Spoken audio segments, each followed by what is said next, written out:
We are a little over 2 weeks away from launch. Dragon Age The Veilguard will drop this Halloween, and nothing could be more spooky than these pre-release numbers. 2 more weeks until the ultimate disaster of the decade, which, even in 2024, like there's some stiff competition in the form of Concord, Suicide Squad, Kill the Justice League, Star Wars Outlaws. Like, it's rough. It's rough. Any of those in any other year would far and away be the biggest failures in the gaming of that year. But the fact that they've all coalesced in one singular season, you do in fact love to see the entire industry getting exactly what they deserve. But they saved the best for last, arguably, because, okay, cool. Concord, new IP. Suicide Squad, Kill the Justice League. You got all the baggage of DC, and you got all of those unwanted mechanics that are there. You could kind of think that a live service game, that's super long in the tooth, a looter shooter with all the quippy dialogue, it was probably destined to fail. Maybe not as spectacularly as it did, but all right, cool. You could have that earmarked for failure. Star Wars Outlaws. Again, see all the baggage of DC, extrapolate that out for Star Wars, and you can kind of see that one being a failure, on top of it being Ubi slop. But here we are, 10 years removed from the last proper Dragon Age game. Inquisition was well received and a good course correction from Dragon Age 2, according to fans of the series. I have all of the games, I need to go through and play them here. Hopefully this holiday I'll be able to play through a few games. I'll kind of want to go through Mass Effect again. I want to do that. I also want to do Final Fantasy 16.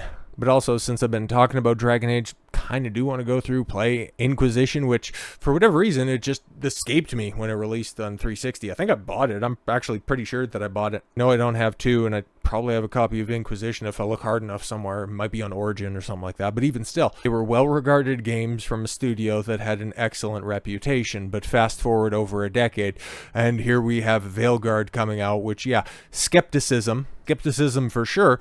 But we've also heard how Bioware was working real hard to make this one a success. And then we started to see gameplay. And we started to see the people working on this stuff. And then, as it's pointed out there, that Veilguard is going to flop harder than Concord.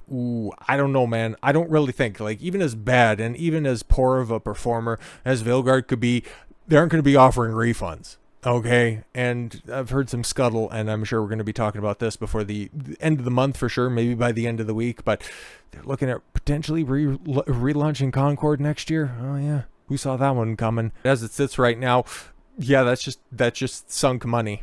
Unless they run it back in development, but that'll be in 2025. Anyways, yes, this will be the end of Bioware for good.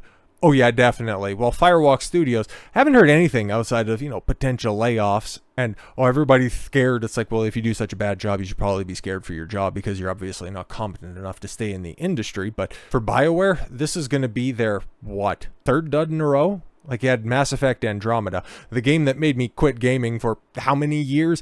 Anthem, that being a total and complete disaster.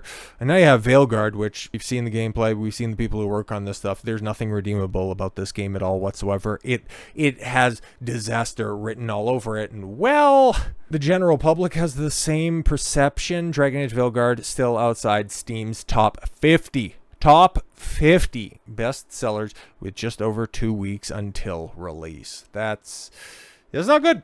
Bioware's, oh Jesus, yo bro, that's horrifying, okay? Like, that's one of the nicer looking character models, and no, I'm not talking about LeBron deer in the background, but Angelina L. Flea there, not bad. It doesn't make me want to play this pile of shit, but it's better. But this Kunari thing, holy shit, bro, like, that's horrifying. Bioware's upcoming Dragon Age Veilguard still remains outside Steam's top 50 bestsellers as the game releases, on Halloween. SteamDB reports that Dragon Age Veilguard has moved up the charts, but not significantly. The game currently sits, in 57th position in Steam's top sellers and is just inside the top 30 on the most wish-listed upcoming Steam games in 28th position. Brother, that's real bad. That's not good. But hey, over the past week, 1,887 people added it to its wish list. That's gotta be good. A little less than a month ago, the game was just 38th on Steam's most wish listed upcoming Steam games. Hey, it's improved in a month. It's moved up 10 spots, okay? And that was, yeah, on September 20th. So, hey, things are looking up, guys. You know, if I'm over at Bioware, you know what? I'm giving a high five to my gender non-conforming coworker, because, you know what? Things are improving over here. Of note, many of the games that were ahead of the most wish-listed upcoming Steam games have indeed come out, such as Sparking Zero. Yeah, it's a Dragon Ball Sparking Zero, which, what was it? I think I've seen something like 90,000 people paid for the early access, and they were immediately playing it. It's like, bro, that's wild to think. Metaphor ReFantazio. Is that not Sakaguchi's game? I gotta get on that, actually. That's another one that's on my list. Throne and Liberty, God of War Ragnarok, Forever Winter, and Silent Hill 2. Yeah, so games, at least the ones that I've heard of, have been received quite well. I'm just not too sure about Forever Winter and Throne and Liberty. So the games movement from 38th to 28th is likely because, yeah, games have come out that were above it rather than actually receiving significantly more wish lists. Yeah, because I don't know if there's any conventions, if Microsoft or Sony are holding another press conference, a state of play, or a games stream of sorts between now and the Game Awards, which I think are the beginning of December or something like that. So yeah, we're probably not going to see another dedicated stream for Veilguard. And yeah, the last time that we seen in play, it was that uninspired dragon battle, which, yeah, the dragon looked fine if this was on a PS4, but just the barren background and the laughable explosion physics, it's like, I know you guys have been working on this for a decade, but you're not creating for a console from a decade ago anymore. So the game's anyways, yeah, in fact, it was noted the game only saw an increase of 1,887 more followers from the last 7 days, an increase of just 6,149 since, yes, September 20th. Not great. Not only does it not appear to be tracking well, but a couple of aforementioned games that were ahead of it, finding fantastic success on Steam, will clearly compete with it, even though they might not be in the same genre. But yeah, Metaphor ReFantazio. Oh no, I ended up getting that mixed up with a different Weeb game. My mistake, but yeah, hit 85,000, just about 86,000 concurrent players. Holy shit, man, like that, hell of a good turnout for that one. Oh, that one, I think that's a spin-off of the Persona series, maybe?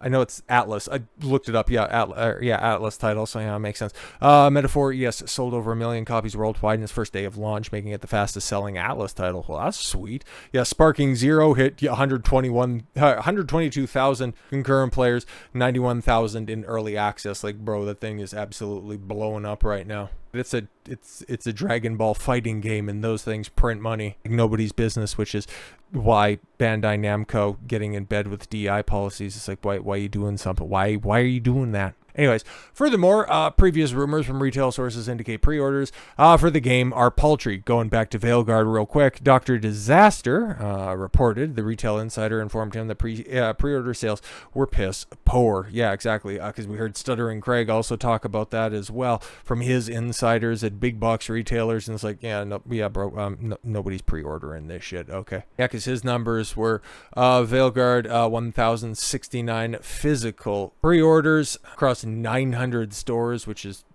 that's impressively bad for a series that used to be incredibly well regarded, but is now just, I don't know, man, like another disposable central casting travesty, another franchise ruination, ruined by activists, not even developers at this point in time, destroyed by the mind virus. And this is one of those instances where Bioware's been woke for a very long time. They don't need to be caught in bed with Sweet Baby Inc., Black Girl Gamers, Hit Detection, any of the major consultancy firms, because the rot runs incredibly deep at that studio that is actually, coincidentally, not that far down the road from me. Okay, they were at one point in time, I don't know if they still are, but they were headquartered in Edmonton, Alberta, which is kind of cool, at least back in the day, way back in the day.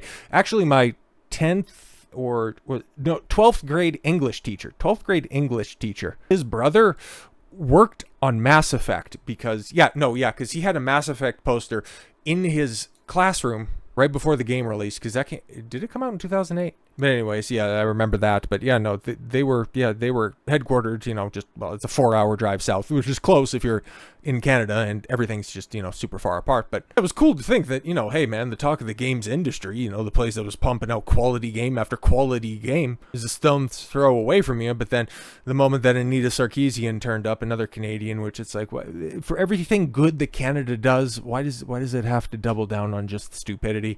Never quite figured that one out. Then they became the laughing stock, and now they're going to become the unemployed stock, because after Veilguard flops, there's nothing left, man. You already did a remaster of Mass Effect. Nobody's looking forward to what you're doing next over there. Unless you're secretly working on a follow-up to Jade Empire, your services will no longer be required. And EA has been known to axe an underperforming studio. DEI qualifications, be damned. So with all that said, thank you all very much for the gift of your time. I've been Don Consuelo. I want you to follow your gut and get after it. Take care, everyone.